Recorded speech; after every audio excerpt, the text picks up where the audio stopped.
Encantado de poder compartir un fin de semana más con mi familia de Vida Abundante. Nos corresponde el sexto knockout de esta serie donde emulamos la acción de Jesús cuando dice yo soy. Un grupo de personas perciben el poder de Dios y se van al suelo. Y entonces la lógica de la serie es que cada knockout de esto, que cada yo soy de Jesús bote cosas en nuestras vidas, afloje cosas que han estado ahí atornilladas con óxido por años quizás, y necesitamos que el Señor, el Espíritu Santo con su aceite nos afloje. Me corresponde trabajar sobre el capítulo 14, verso 6 del Evangelio de Juan. Aparece tres conceptos. El segundo de ellos dice la primera parte del versículo: yo soy el camino, la verdad y la vida. Me corresponde trabajar sobre el concepto de Jesús como verdad que nos confronta a la sociedad actual. Lo primero que uno debería fijarse en el texto es que el artículo que antecede cada uno de estos conceptos es determinado, no es indeterminado. Es yo soy el camino, no es un camino. Yo soy la vida, no es una vida. Yo soy la verdad, no es una verdad. Un planteamiento altamente ofensivo para una sociedad pluralista que propone que hay diferentes alternativas por las cuales caminar y enrumbarse. También propone espiritualidades alternativas que muchas veces ocupan el lugar de las disciplinas espirituales cristianas por excelencia. Y entonces a veces, aún en el contexto de iglesia, se deja de orar y se sustituye con alguna práctica espiritual, comillas, de otro tipo. No hay sustituto para la oración, no hay sustituto para la palabra de Dios. No existen formas alternativas desde la perspectiva de Dios. Existe un único Dios, todopoderoso, que nos hizo, que nos creó, que nos llamó a su reino y que ha establecido cuál es la manera en que debemos acercarnos a Él. El concepto de la verdad es predominantemente juanino. Lo que estoy diciendo es que se encuentra particularmente en los escritos de Juan. Por ejemplo, el sustantivo verdad triplica en Juan el número de veces que aparece en los otros tres evangelios juntos. Y el adjetivo verdadero también triplica en Juan el número de veces que aparece en los otros evangelios, Mateo, Marcos y Lucas. El contenido de este concepto, verdad, es sumamente amplio y denso y disperso a lo largo de todos los escritos de Juan. El evangelio, las cartas, inclusive Apocalipsis. Es tan amplio que uno tiene que delimitar en un espacio como estos qué de la vasta densidad de este concepto va a proponer. Por ejemplo, de la verdad se dice que nos santifica. ¿Recuerdan el texto? La oración de Jesús: santifícalos en tu verdad, tu palabra es verdad. También se dice de la verdad que se puede testificar, que se conoce, etcétera, etcétera. Y entre muchas otras cosas que se dice de la verdad, se dice que trae libertad. Entonces, en esta mañana quisiera proponer en estos 40 minutos, ya que nos quedan de tiempo, 3 libertades que la verdad nos ofrece. Hasta aquí todo va muy bien. A partir de aquí, algunas personas cambian el ceño por una cosa muy sencilla. Hablar de libertad es una propuesta positiva, ¿verdad? La gente quiere ser libre, pero hay una cara de la moneda que se tiende a esconder. Y es que para hablar de libertad, esa afirmación supone que existe esclavitud, que existe cautiverio. Y vivimos en una sociedad que le gusta proponer la cara brillante de la moneda, la cara bonita de la moneda, pero no propone la otra cara de la moneda. Y es la iglesia la llamada a proponerla, porque la sociedad busca like, busca me encanta, busca me importa. Pero lo que propone la iglesia debe ser la verdad de Dios y trasladar la responsabilidad al auditorio, que reaccionen como crean que debe reaccionar. Y entonces sería un abordaje incompleto de la temática, pensar en las libertades que Cristo nos ofrece sin paralelamente pensar en los posibles cautiverios que pueden haber en nuestra vida. ¿Me van siguiendo? ¿Sí? Se debe pensar la libertad a partir de la posibilidad o del potencial que nosotros podemos tener de estar cautivos. La primera libertad que la verdad nos ofrece es la libertad de las ideologías dominantes. Vamos a Primera de Juan, capítulo 4, verso 1 al 6.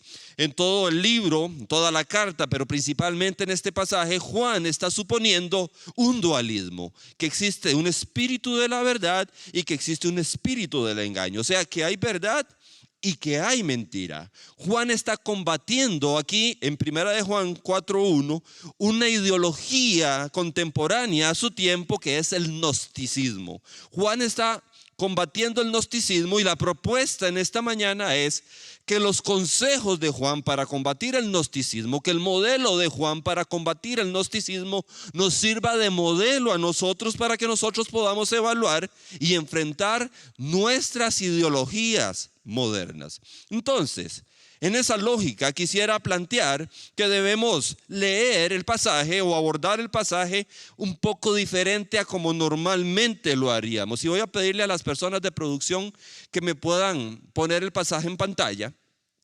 Vamos a concentrarnos primeramente en el inicio del pasaje y en el final del pasaje y luego en la parte del centro. En el inicio del pasaje, Juan nos da dos recomendaciones, por no decir mandamientos. Juan nos da dos cosas a realizar. Nos dice que debemos realizar dos cosas.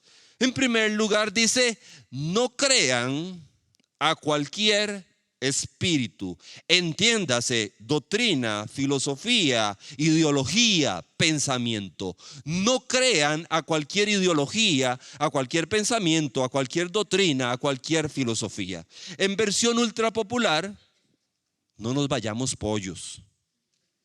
No creamos cualquier cosa que nos pongan enfrente. Pero Juan no solo nos dice que no creamos cualquier cosa, nos da un segundo consejo. Sométala a pruebas para ver si es de Dios. Dos cosas que hacer con las ideologías que pululan en nuestros tiempos, en nuestra sociedad. En primer lugar, no crean de inmediato lo que le pongan enfrente, no se vayan pollos y sométala a prueba. Un verbo muy particular esto de someter a prueba, porque emula la misma dinámica que se sigue cuando se prueba un metal. Yo sé que todos, y el que no pasa para orar por usted, todos nos hemos encontrado algo en la parada de buses que creemos que es de oro. ¿Quién no para orar por usted? Todos nos hemos encontrado algo de eso, ¿sí? Entonces usted se emociona y usted no sabe si es de oro o no es de oro, y usted lo lleva a que alguien lo pruebe. Va donde un especialista en metales y le dice, pruébeme esta cadena. Le ponen un ácido y se reduce, que ha hecho como una palomita de maíz. Y entonces el joyero le dice, siga breteando. No hay de otra. Bueno, ese es el concepto, agarrar algo y someterlo a prueba, a ver su autenticidad, a ver si de verdad es auténtico. Ahora, volvemos al pasaje. Los dos consejos, no crean todo y sometan a prueba. Al final el pasaje dice, así distinguimos, y Juan plantea el dualismo entre el espíritu de la verdad y el espíritu del engaño. Si nos enfocamos en el inicio de esa última frase, ese así distinguimos hace referencia a todo lo que está atenuado en el texto. O sea, está diciendo de la manera en que está explicado entre el versículo 2 y el versículo 5, de esa manera ustedes tienen que distinguir entre la verdad y el engaño. Entonces ahora nos corresponde a ver cuáles son las dos formas, los dos métodos que Juan nos ofrece para probar la ideología, el pensamiento que se nos presenta como verdadero. En primer lugar, lo encontramos en los versículos 2 y 3. Y lo primero que Juan nos propone es que debemos de probar el contenido, lo que dice, lo que pregona, lo que afirma la ideología o el pensamiento. Primera de Juan 4:2 dice, recuerde que Juan lo está trabajando con respecto al gnosticismo. En esto conoced el Espíritu de Dios. Todo espíritu, por favor entiéndase, doctrina, ideología, filosofía, pensamiento que confiesa que Jesucristo ha venido en carne es de Dios, dice Juan. Y todo espíritu, doctrina, ideología, filosofía, pensamiento que no confiesa que Jesús ha venido en carne no es de Dios. El gnosticismo negaba la encarnación de Jesucristo y entonces Juan nos dice, el gnosticismo no es de Dios, porque lo que pregona, lo que afirma no se corresponde con la verdad de Dios. Pero no tenemos que quedarnos en el gnosticismo, porque recuerde que la idea es tomar esto como modelo para la evaluación de las ideologías y de las filosofías modernas. En primer lugar, entonces Juan nos está diciendo, cuando usted ponga las noticias, cuando usted ponga al político hablando, cuando usted escuche el programa de opinión, evalúe su contenido. ¿Qué está diciendo? ¿Se corresponde con la verdad de Dios?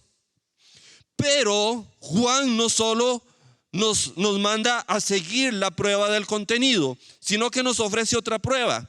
Le he llamado a los seguidores. Verso 5 dice de la siguiente manera: ellos, o sea, los que proponen la ideología a evaluar, son del mundo. Por eso hablan desde el punto de vista del mundo, y el mundo ¿qué hace? Los escucha. Y entonces Juan dice, cuando hay una ideología, cuando hay una filosofía, cuando hay un pensamiento que no es de Dios, ponga atención, ¿quién aplaude? ¿Quién dice chiquitibuna la bien bombao? ¿Quién dice hurra, hurra, hurra? No, así no se hace, ¿verdad? No me sirve. ¿Quién aplaude esa ideología? Porque dependiendo de quién la aplauda, eso va a ser una idea de dónde proviene. Entonces, resumiendo el pasaje, Juan nos manda a hacer dos cosas. Número 1, no crean a todos. Versión ultra popular, no se vayan pollos. En segundo lugar, sométalo a una prueba. Luego, ¿cómo lo sometemos a prueba? Evalúe dos cosas. El contenido, ¿qué dice? ¿Y quiénes son los seguidores? ¿Quiénes aplauden ese pensamiento? ¿Quiénes aplauden esa filosofía? Dicho esto, quisiera a manera de ejemplo proponer y aplicar estas pruebas a 3 ideologías que van cobrando fuerza en nuestra sociedad. Algunas ya están instaladas. En primer lugar, y lo planteo por la época, el primer pensamiento que propone que la Navidad es una celebración pagana. ¿Cuántos han escuchado eso? Que la Navidad es una celebración pagana. ¿Usted lo ha escuchado en la iglesia? ¿Lo ha escuchado en la iglesia? ¿Dónde lo ha escuchado? ¿Quién lo aplaude? El planteamiento es, aquí se vuelve un poco técnico el asunto, que un emperador romano llamado Liberio decretó que el 25 de diciembre se celebraba la Navidad en el año 354 para celebrar o para sustituir una fiesta pagana al sol invictus o la Saturnalia establecida por Aureliano. Y entonces, en un esfuerzo, creo yo, por descristianizar la sociedad, uno más, aparte de sacar el juramento de Dios en los lugares públicos, aparte de esconder todo lo que tiene que ver con fe,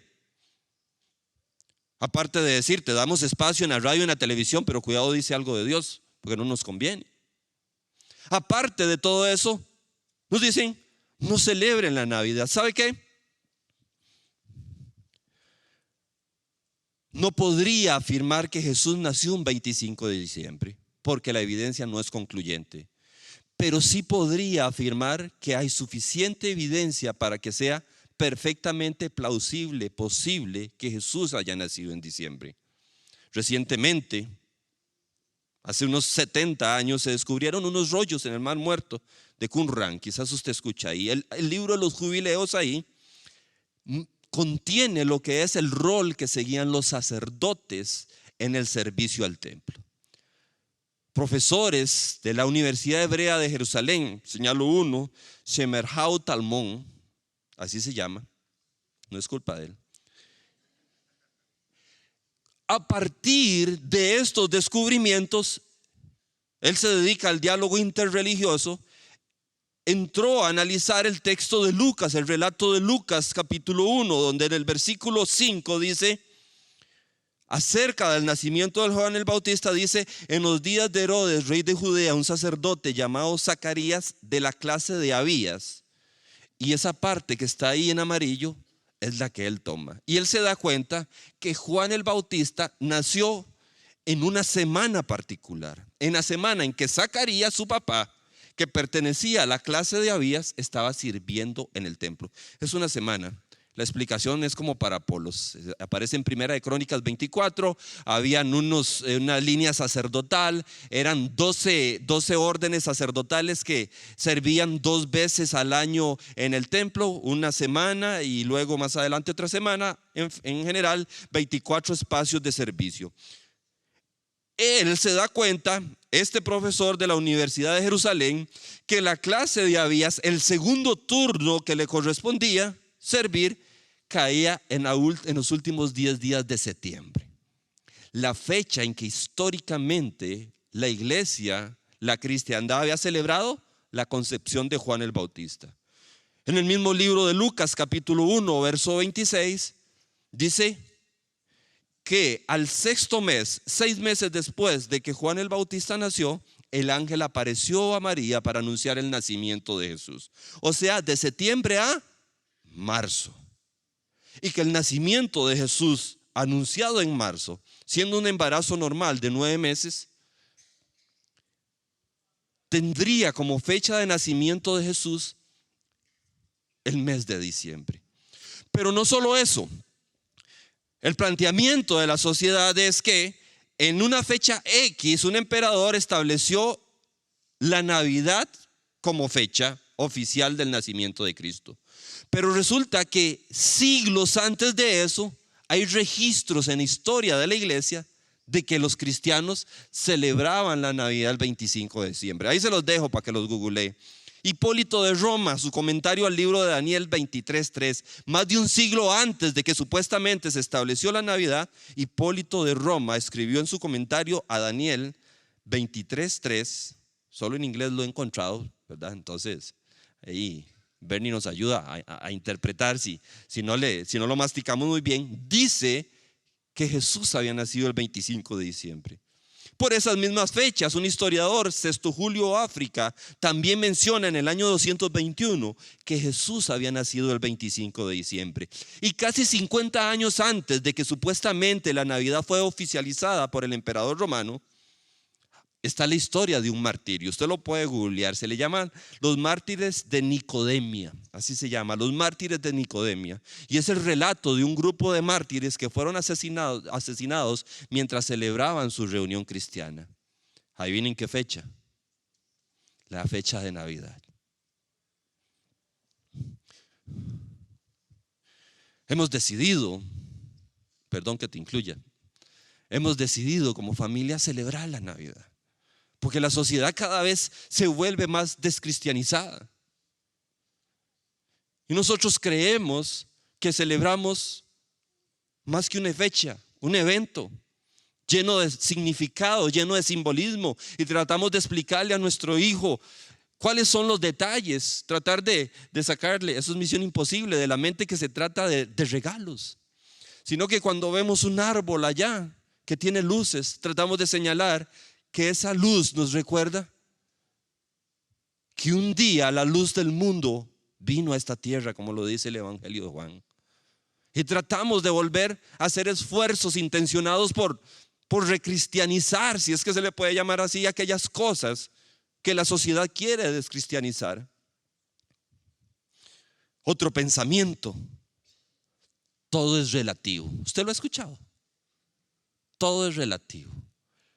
Un esfuerzo por eliminar las verdades absolutas, principalmente las de la fe. Miren la imagen. Hay un número abajo. Tenemos 2, son gemelos, ¿verdad? 2 hermanos gemelos, sí, son gemelos, yo creo. Uno a cada lado. Y uno dice que es un 6 y otro dice que es un 9, y eso depende del punto de vista. Esa es la imagen. Miren, con muchísimo respeto, ¿en qué momento dejamos de pensar como sociedad? en qué momento la sociedad nos entorpeció. Me estoy dirigiendo a la iglesia para creer estos absurdos. ¿De verdad nos confundimos con un 9 o con un 6? Yo puedo hacer la prueba. Mire, usted ahorita me hace un simpe por 9,000 colones. Digo, todos tenemos derecho a aguinaldo. Usted me hace un simpe por 9,000 colones y luego yo le devuelvo 6,000. Y cuando usted viene y me dice, Fabio, suave, deje las mañas de juventud. Usted, yo le pasé 9,000, pero usted me devolvió 6,000. Y yo le digo, déle vuelta al teléfono, nada más. Usted se queda tranquilo. O sea, de verdad nos confundimos con esto. La sociedad quiere relativizar lo absoluto y absolutizar lo relativo. Esta que viene está brava. Ojo a esta afirmación. La percepción genera realidad.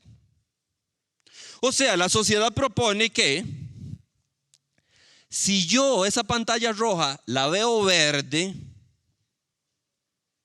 usted tiene que respetarme el derecho a verla verde.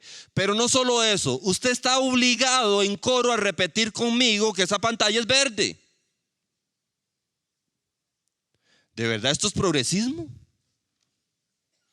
¿De verdad esto es inteligencia? ¿De verdad es razonamiento? ¿En qué momento dejamos de razonar como sociedad? Miren la imagen. ¿Sabe que la imagen que ilustra este punto no la puse? No es esa. La imagen que ilustra que la percepción genera realidad no la puse. No la puse por dos cosas.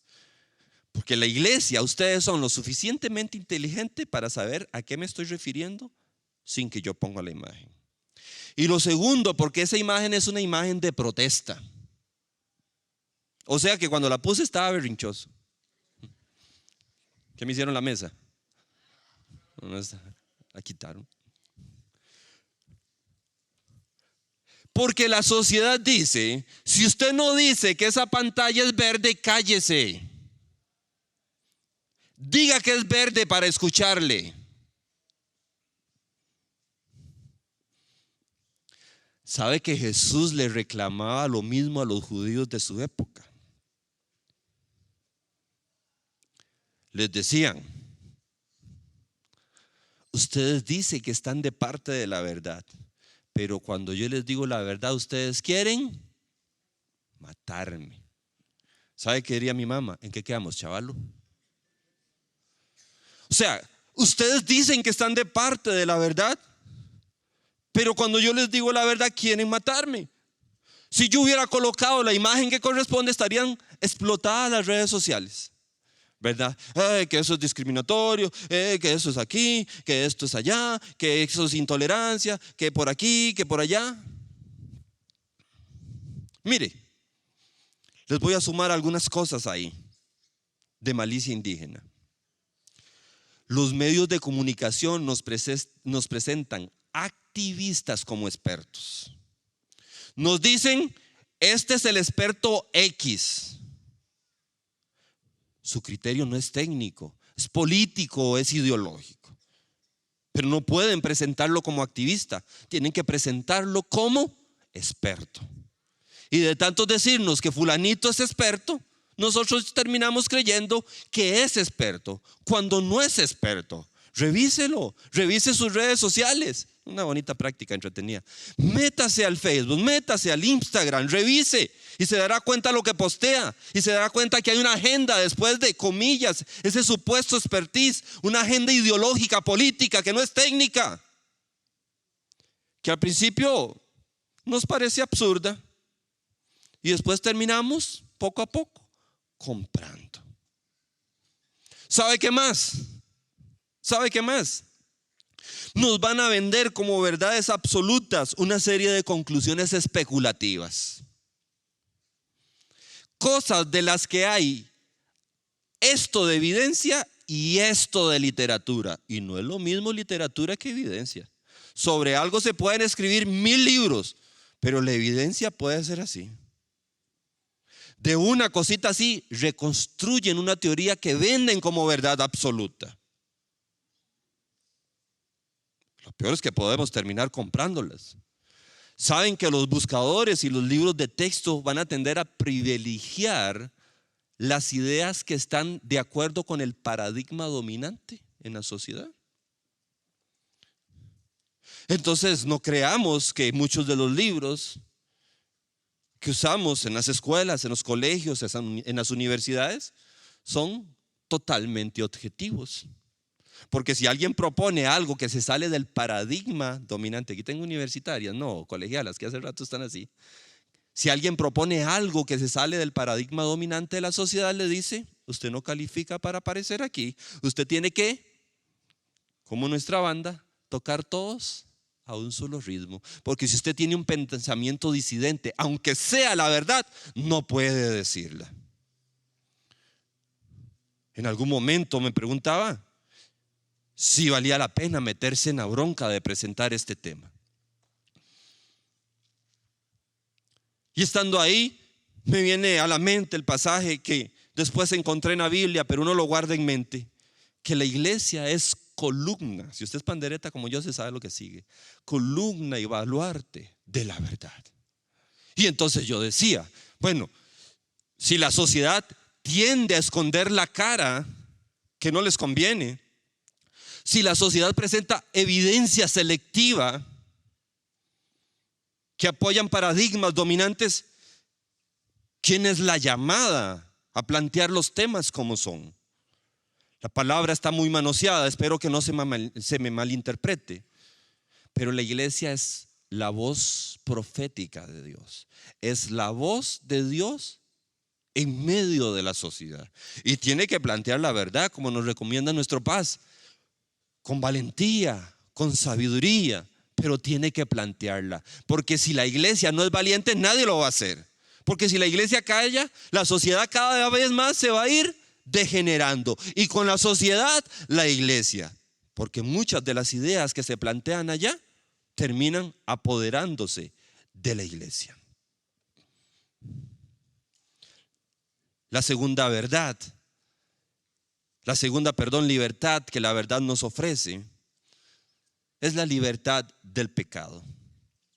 Juan capítulo 8, versículo 31 al 36, está Jesús en la fiesta de los tabernáculos dirigiéndose a una serie de creyentes que le han hecho una adhesión parcial a él, una adhesión primaria. Y entonces Jesús les dice a los judíos que habían creído en él: si se mantienen fieles a mis enseñanzas, serán realmente mis discípulos y conocerán la verdad, y la verdad los hará. Correcto. Verso 33. Nosotros somos descendientes de Abraham, le contestaron los judíos, y nunca hemos sido esclavos de nadie. Ahorita vamos a ver si es cierto. ¿Cómo puedes decir que seremos liberados? Ciertamente les aseguro, dice Jesús, que todo el que peca es esclavo del pecado. Verso 35, ahora bien, el esclavo no queda para siempre en la familia, pero el hijo sí se queda en ella para siempre.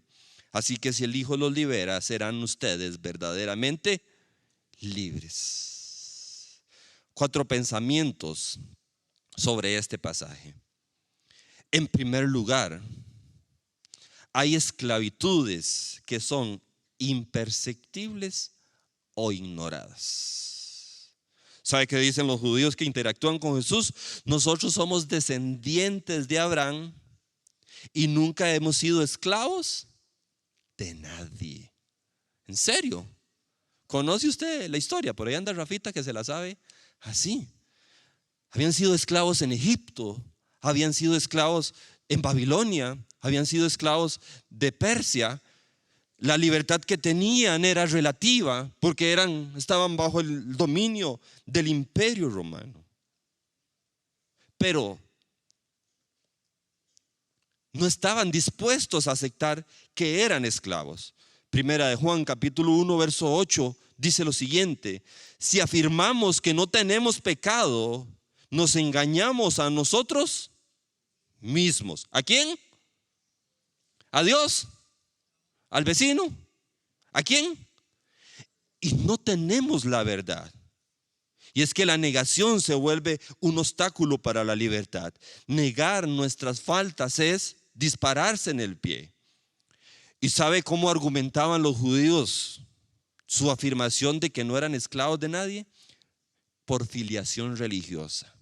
Ellos decían: nosotros somos hijos de Abraham, por lo tanto no somos esclavos. Y Jesús les dice: suave, llévenla del cuello, suave. La filiación religiosa no trae libertad. La que trae libertad es la filiación espiritual. Eso es lo que les plantea Jesús.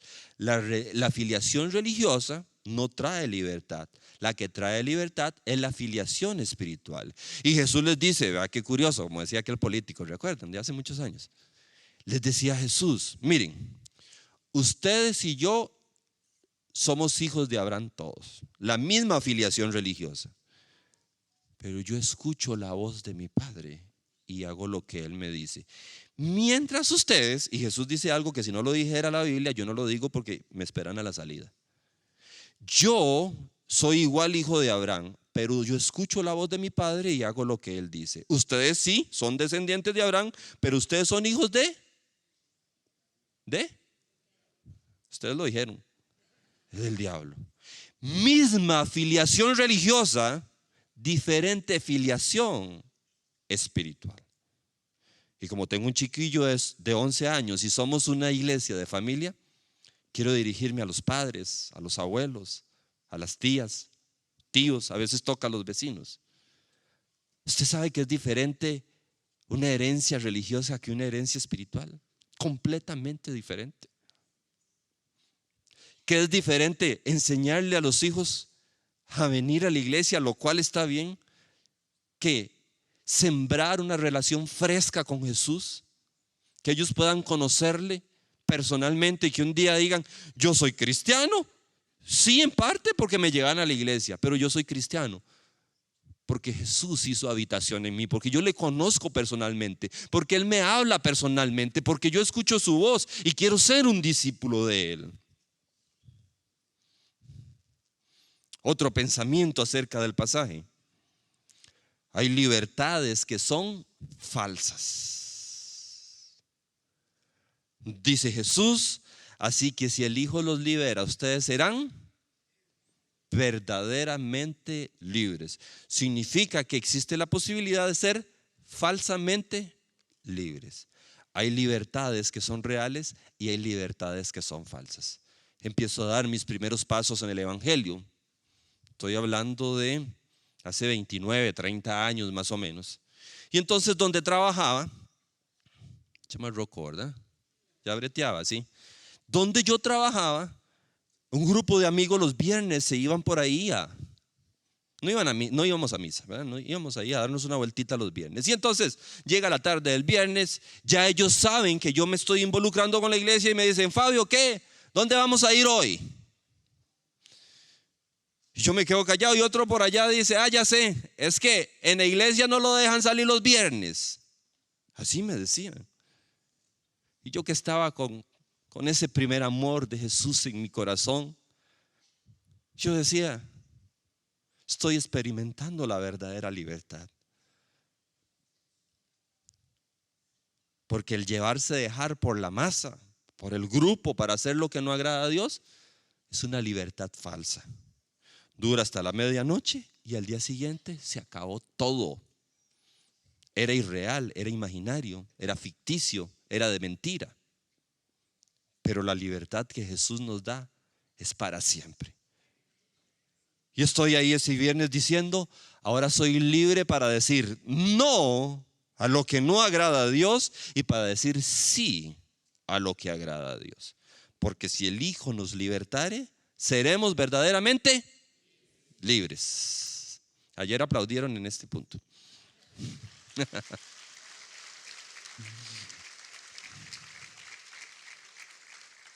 Último pensamiento, dos más acerca de este pasaje. Voy a leer el texto al derecho y luego voy a plantear el razonamiento al contrario. ¿Vea usted qué clase de enredos hago yo? Espero que me sigan. El texto al derecho dice, verso 31, si se mantienen fieles a mis enseñanzas, serán realmente mis discípulos y conocerán la verdad, y la verdad los hará libres. Va el razonamiento al revés. La libertad es resultado del conocimiento de la verdad. Y el conocimiento de la verdad es resultado del discipulado. Y el discipulado es resultado de la permanencia en Jesús. La pregunta que se impone es si somos discípulos de Cristo, que supone permanencia en Jesús. Ojo, no es estar invictos en hacer una práctica religiosa o venir a la iglesia. Es permanencia en Jesús, en una persona, en aquel que pueda dar vida. La pregunta es si somos discípulos, porque la libertad es el resultado del discipulado, de seguir a Jesús. Conocer acerca de Jesús nos libra de la ignorancia, pero solo conociendo a Jesús seremos libres del pecado. La verdad en Juan tiene una serie de definiciones, pero hay una que las reúne todas. Cuando comparamos el versículo 32 con el versículo 36, dice, la verdad nos hará libres en el verso 32, y en el verso 36, si el Hijo los libera, serán verdaderamente libres. Entonces, ¿quién es la verdad? Jesús es la verdad.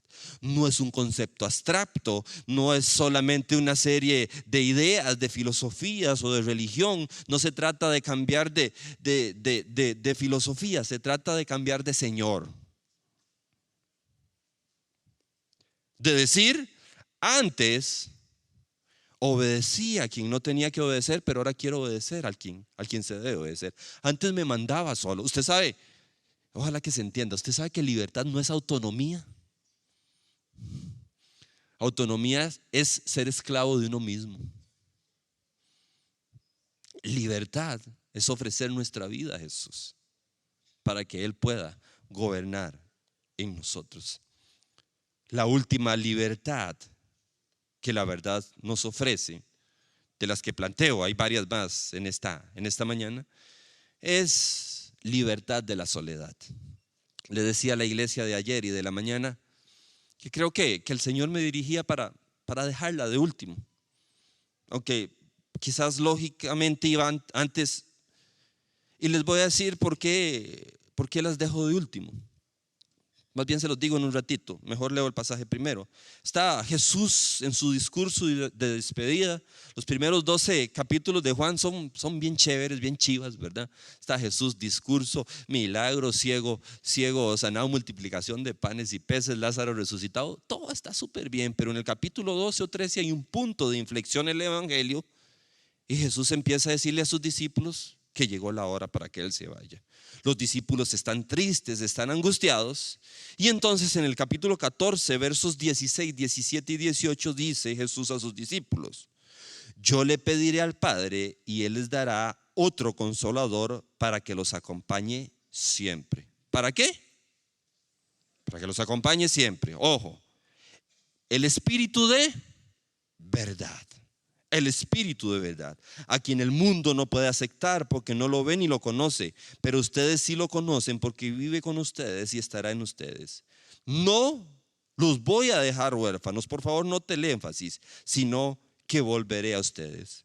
Jesús le está diciendo a sus discípulos, el Espíritu Santo va a estar con ustedes, el Espíritu de verdad, y Él va a hacer dos cosas: los va a acompañar siempre. Los va a acompañar siempre. Y Él se va a encargar de que ustedes no sean huérfanos.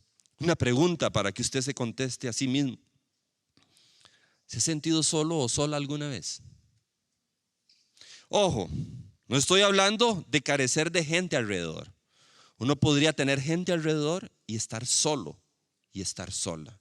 Porque papá me abandonó, porque mamá me abandonó, porque no me abandonaron, estaban en casa, pero era como si nunca estuvieran, porque cada vez que acudía a ellos, estoy ocupado, más tarde hablamos. Porque mi esposo me abandonó, porque mi esposa me abandonó, porque mi hijo, mi hija, siendo una adulta o un adulto mayor, se olvidó de mí. ¿Se ha sentido solo o sola alguna vez? ¿Ha sido abandonado o abandonada por alguien? De eso que usted dice, por fuera muy bonito todos, la sonrisa y todo, pero llego a la casa y cuando llego a la casa me meto en las cobijas y ahí no hay nada. Solo un cuerpo tirado sufriendo su soledad.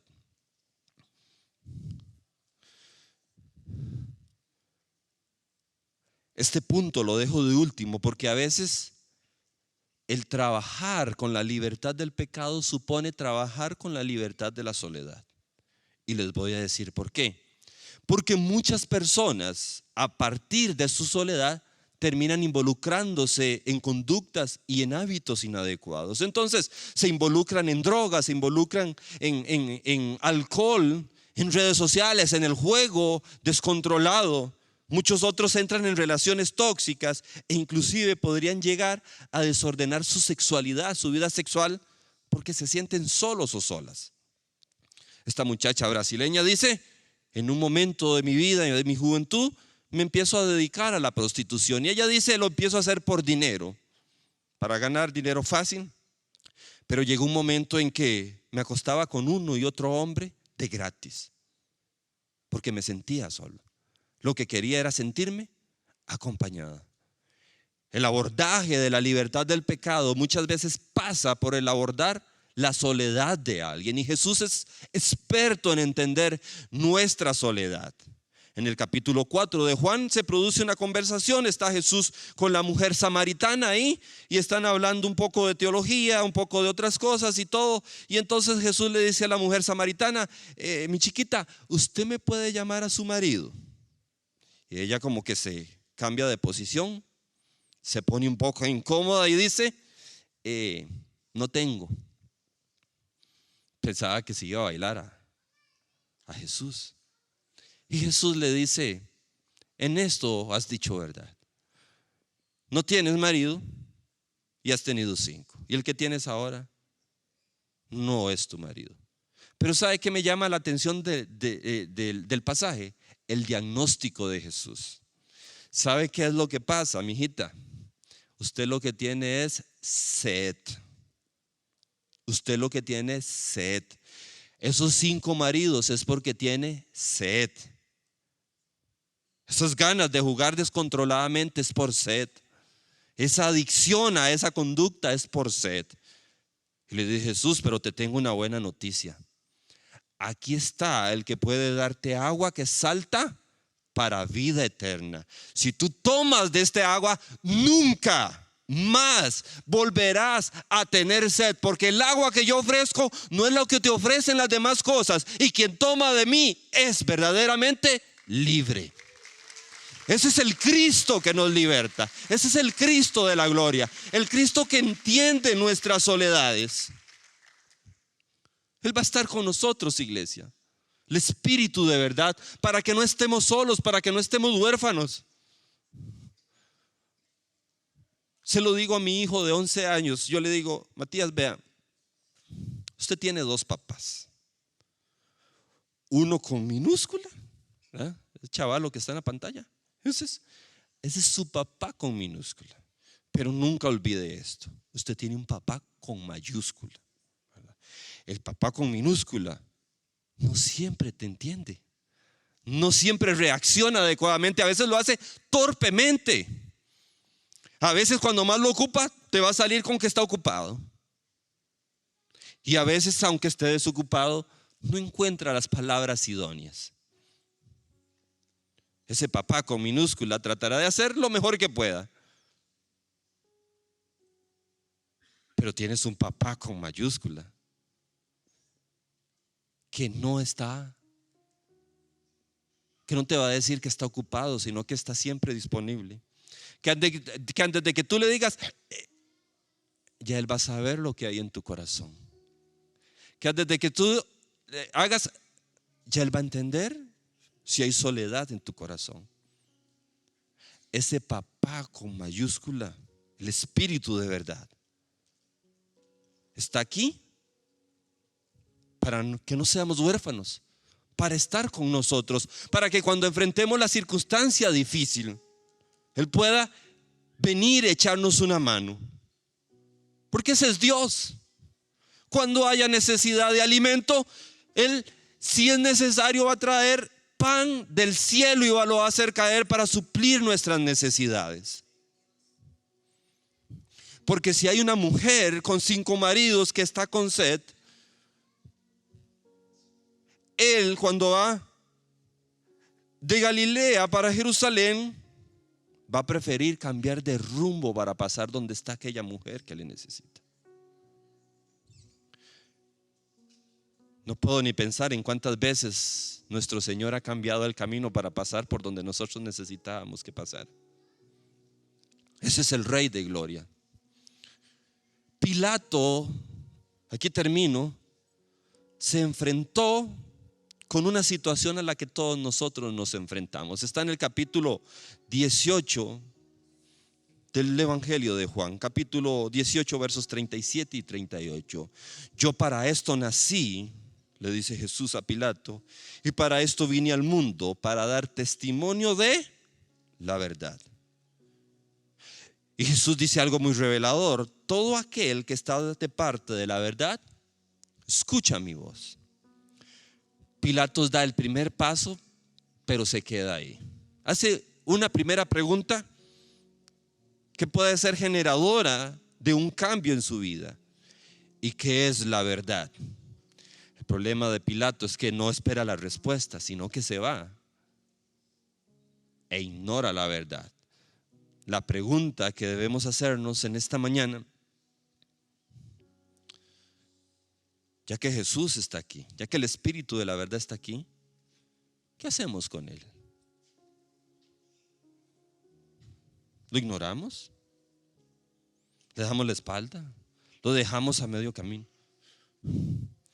¿Qué hacemos con nuestras potenciales o reales esclavitudes? ¿Seguimos que sigan invisibles o le pedimos a Dios que por favor nos muestre aquello en que necesitamos libertad? ¿O las ignoramos? ¿Qué vamos a hacer con nuestra sed? Entendamos nuestra propia versión de esto. ¿Vamos a ir detrás del 7º, del 8º y del 9º marido? ¿O vamos a decirle al agua de vida que sacie nuestra sed y que nos haga libres?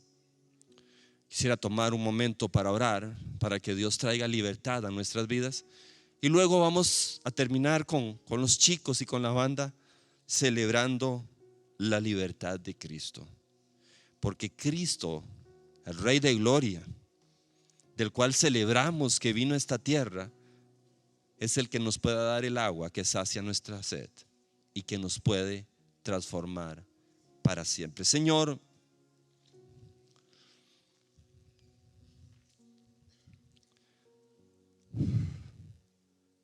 cuánta sed ha habido y quizás podría haber en nuestra vida. Tantas formas de encontrar respuestas, Señor, que no satisfacen, que no alcanzan, Dios. Y tú, el Espíritu de verdad, el Hijo que hace verdaderamente libres en medio de nosotros. Permítenos reconocerte, Dios. Permítenos primero mirar hacia adentro y reconocer las cadenas que podrían estar atando nuestra vida. Pero no quedarnos ahí, sino mirar al frente con esperanza y ver al Rey de Gloria que puede romper las cadenas, que puede romper con nuestra soledad, que puede romper con los recuerdos de cuando papá, mamá nos abandonaron, nos hirieron, nos golpearon, de cuando nuestro esposo o esposa que prometió amarnos toda la vida una vez decidió no seguir con su promesa, de nuestros hijos en quienes invertimos nuestra vida y después de mucho tiempo se han olvidado de nosotros, Dios. Tú eres el papá con mayúsculas, Señor. que está siempre disponible, que comprende nuestras heridas, nuestros dolores, nuestros lamentos, nuestras lágrimas, nuestras peticiones, Señor.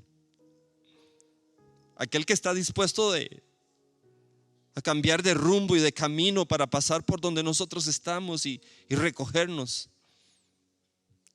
Aquel que está dispuesto a escucharnos, abrazarnos. Aquel que ofrece libertad verdadera y el agua